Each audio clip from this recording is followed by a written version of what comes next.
नमस्कार। क्या कभी सोचा है कि अगर इतनी कठिन तपस्या, इतना कड़ा व्रत बस जरा सी चूक से या गलत समय पर खोलने से टूट जाए तो क्या होगा?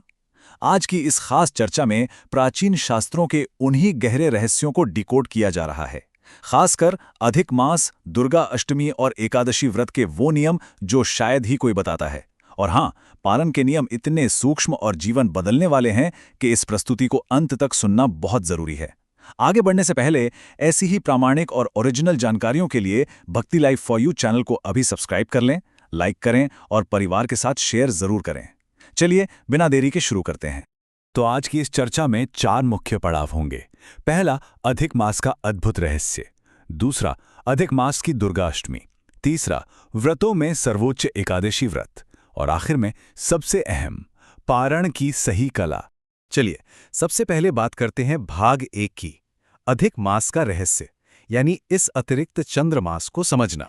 अब अधिक मास कोई आम महीना तो है नहीं।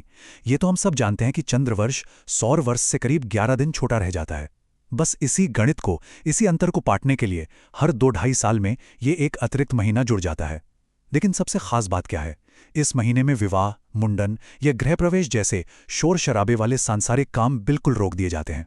क्यों? क्योंकि ये पूरा समय सिर्फ और सिर्फ आध्यात्मिक शुद्धि, दान पुण्य और अपने भीतर झांकने के लिए आरक्षित है।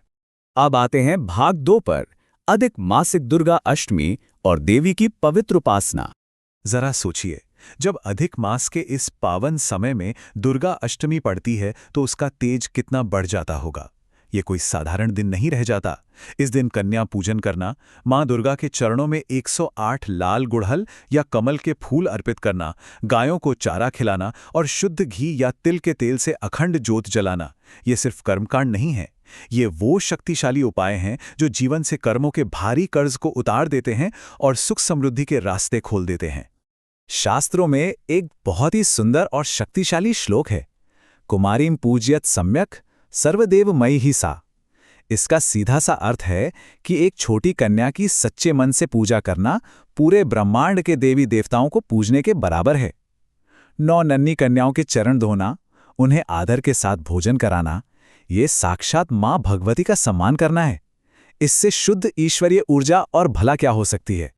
और जब इसी गहरी निष्ठा के साथ मां के मंत्रों का जाप किया जाता है तो आसपास का पूरा वातावरण एक रक्षक कवच में बदल जाता है। ओम दुम दुर्गायाय नमः जैसे सिद्ध मंत्रों का उच्चारण सिर्फ मन को ही शांत नहीं करता, बल्कि ये हर तरह के अज्ञात भय को दूर करके देवी की असीम कृपा सुनिश्चित करता है। आगे बढ़ते हैं भाग 3 की ओर, सर्वोच्च एकादशी व्रत और इंद्रियों पर विजय। एकादशी सिर्फ भूखे रहने का नाम बिल्कुल नहीं है। एकादशी का मतलब ही है 11। हमारी 5 ज्ञानेंद्रियां, 5 कर्मेंद्रियां और 11वां मन। जब तक इन 11 पर लगाम नहीं कसी जाती, तब तक एकादशी का असली फल नहीं मिलता। ये एक ऐसा अद्भुत अनुशासन है जहां हम दुनिया भर के भटकाव से कटकर अपनी चेतना को सीधा परमेश्वर से जोड़ते हैं।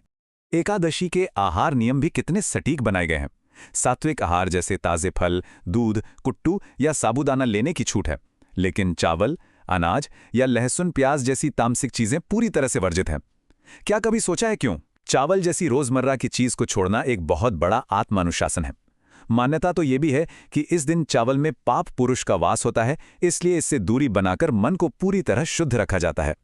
और अब सबसे महत्वपूर्ण हिस्सा, भाग 4, पारण की कला और इसके महत्वपूर्ण निष्कर्ष। यहीं पर सबसे ज्यादा ध्यान देने की जरूरत है। उपवास कर लेना ही मंजिल नहीं है। एकादशी व्रत का जो महापुण्य है, जिसे हजारों अश्वमेध यज्ञों के बराबर बताया गया है, वो तभी मिलता है जब पारण एकदम सही मुहूर्त में किया जाए। समय की एक छोटी सी चूक या व्रत खोलने का गलत तरीका सारी की सारी तपस्या को पल भर में शून्य कर सकता है। तो पारण का गणित क्या है? एकादशी खत्म होने के बाद द्वादशी तिथि लगती है, लेकिन ध्यान रहे, द्वादशी का जो शुरुआती 1/4 हिस्सा होता है, जिसे हरिवासर कहते हैं, उसमें व्रत खोलना सख्त मना है, बिल्कुल वर्जित। व्रत खोलने का सही समय हरिवासर के बीत जाने के बाद, लेकिन द्वादशी तिथि के खत्म होने से पहले का ही होता है। ये एक बहुत ही कड़ा नियम है। और यहाँ एक बहुत ही दिलचस्प विरोधाभास देखने को मिलता है। एकादशी के दिन जो चावल खाना महापाप माना गया, अशुद्ध माना गया, वही चावल पारण के समय खाना एकदम अनिवार्य हो जाता है। बिना चावल के दाने के व्रत पूरा ही नहीं होता। ये इस बात का प्रतीक है कि संयम और तपस्या की अवधि अब पूरी हो गई है और अब हमें अन्न देवता का पूरे सम्मान के साथ स्वागत करना है ना अद्भुत? तो एक आदर्श पारण कैसे किया जाए, इसके बहुत स्पष्ट चरण हैं। सबसे पहले सूर्योदय और हरिवासर के खत्म होने का इंतजार किया जाता है। फिर बिना लहसुन प्याज का एकदम शुद्ध सात्विक भोजन तैयार किया जाता है। इसके बाद उस भोजन को तुलसी दल के साथ भगवान श्री हरि को अर्पित किया जाता है। फिर किसी जरूरतमंद को भोजन कराया जाता है और अंत में भगवान के चरणामृत, तुलसी के पत्ते और थोड़े से चावल के साथ व्रत खोला जाता है। अब यहाँ ठहरकर जरा विचार करने वाली बात है, क्या ये सारे अनुष्ठान, ये खाने पीने की सख्त मनाही या समय का ये कड़ा पहरा, क्या ये सिर्फ कर्मकांड है? आखिर हमारे प्राचीन ऋषियों ने इतने कठोर नियम क्यों बनाए होंगे? इसका जवाब बहुत ही गहरा है। असली मकसद सिर्फ शरीर को भूखा रखना नहीं था, असली लक्ष्य तो भीतर का जुड़ाव है। यह एक वैज्ञानिक और आध्यात्मिक प्रक्रिया है ताकि मन को रोज की आदतों से मुक्त किया जा सके, इंद्रियों पर नियंत्रण पाया जा सके और पूरी तरह से ईश्वरीय कृपा का अनुभव किया जा सके। तो अधिक मास और इन पावन व्रतों के रहस्य को डिकोड करने वाली यह प्रस्तुति यहीं संपन्न होती है। आशा है यह ओरिजिनल और गहराई से भरा विश्लेषण पसंद आया होगा। जाने से पहले भक्ति लाइव फॉर यू चैनल को सब्सक्राइब करना ना भूलें, इसे लाइक करें और अपने प्रियजनों के साथ शेयर जरूर करें। अंत तक इस आध्यात्मिक यात्रा में साथ बने रहने के लिए हृदय से बहुत बहुत धन्यवाद।